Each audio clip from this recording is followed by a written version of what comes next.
Martin Reeves, I'm Chief Executive of Coventry City Council, and also I'm the Digital Leadership Policy Lead for Solace, which is the Society of Local Authority Chief Executives and Senior Managers. Yes, so in terms of our ambition to become a gigabit city, a number of years ago, Coventry City Council had the foresight to invest in a fibre optic ring.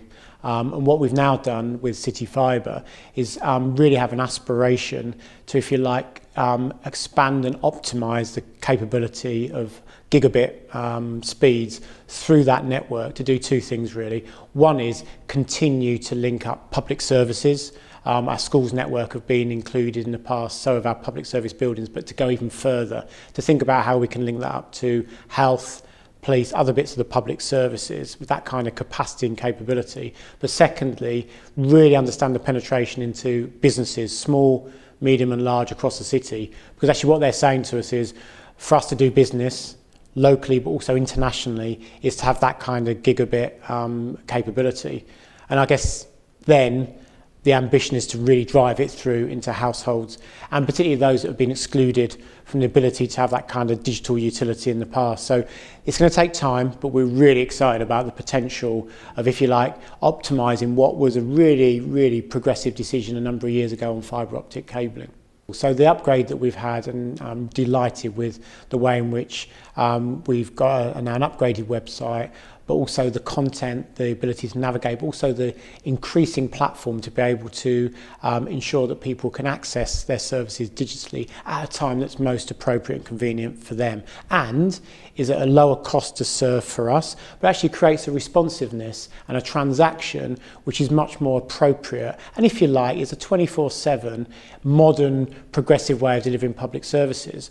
It's not the only way of doing business, but increasingly I've seen digital platforms as a way in which we can open ourselves up to people, residents, stakeholders, businesses at a time that they want to, in a way which actually they can be much more interactive with us. And I see this as only getting more and more expansive in the future.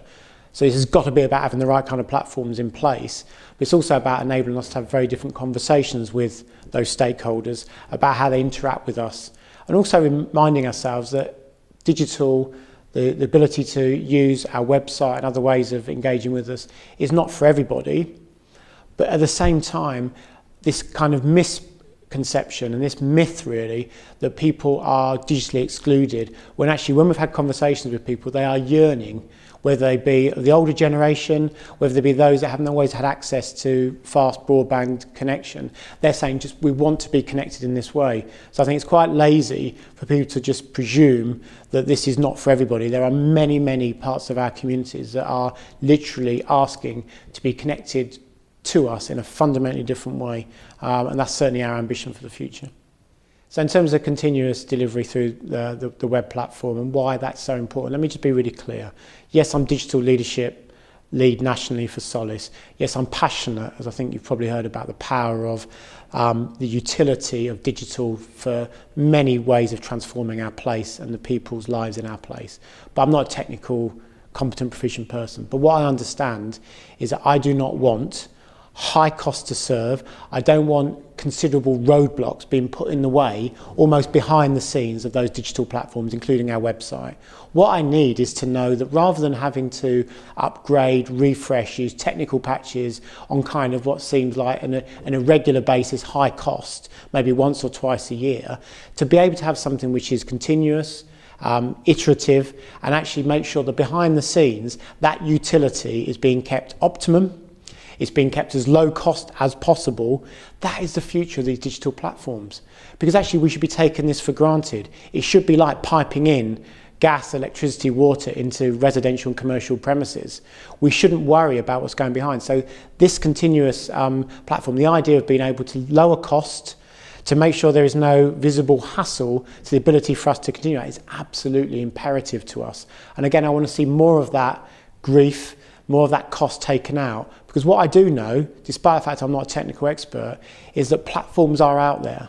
Technical solutions, technological solutions, both hard and soft, are continually being innovated.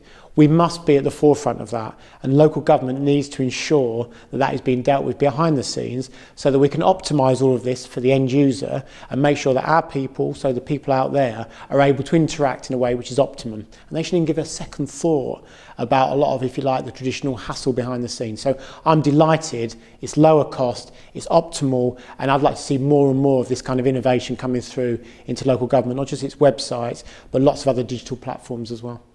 Well, in terms of thinking about the broader market and the different providers that are in that marketplace, and if you like, thinking about some of the savings that could be captured within a host local authority like Coventry and others that I know are taking advantage of that, the way in which you expand that at pace and at scale, for me, is quite straightforward.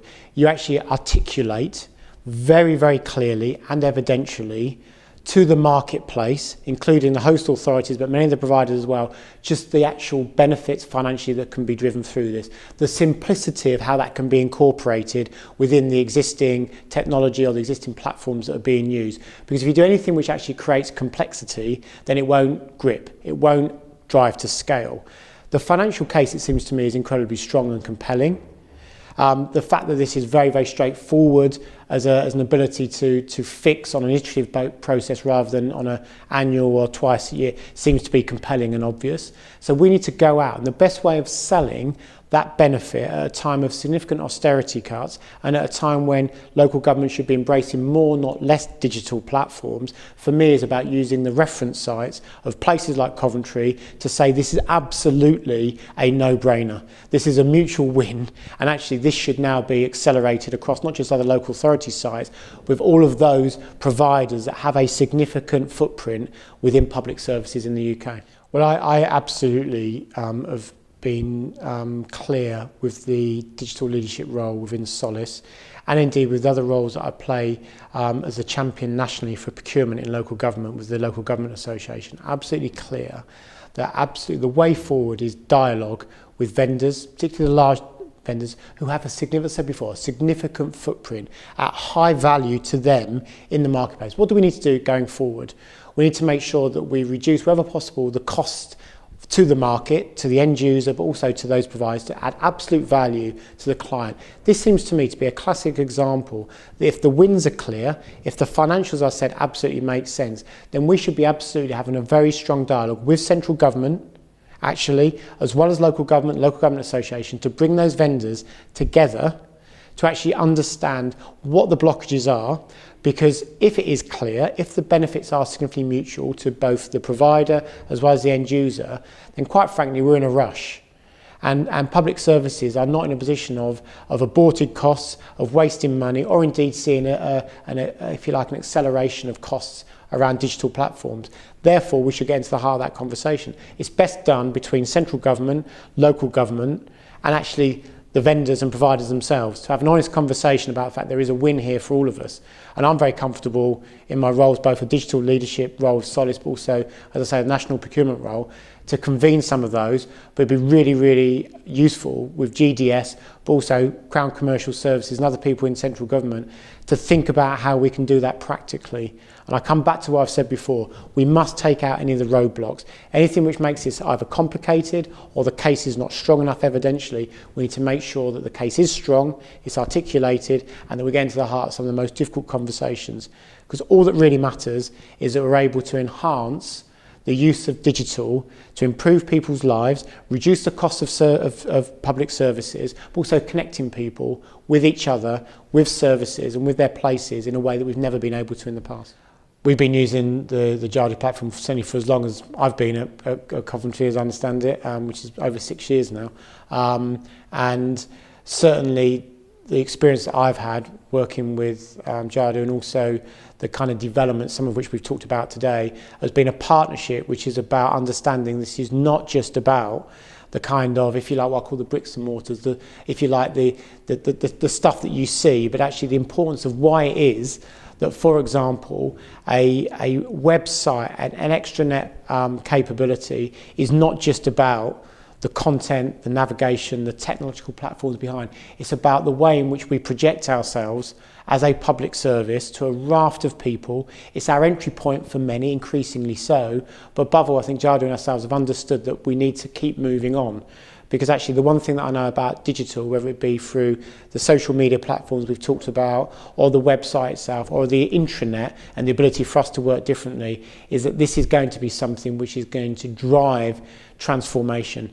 Might have been peripheral in the past, it's going to be core and central. So the relationship I want with Jadu continuing in the future is about pushing ourselves in terms of our aspiration and using the technological expertise, but only because it understands how it can transform this organisation and more importantly the city. Because without it, it just becomes a really impressive box of tools, bricks and mortar, flashing lights, but misses the really powerful opportunities that we have. Literally, it sounds grandiose, but we're sitting at the moment at the precipice of using digital in all of its forms with companies like Jadu and many others to engage with people in a fundamentally different way and change people's lives. And in 10 years' time, if we're not careful, we'll look back at this and wish that we collaborated in very, very different ways around enhancing the power of digital.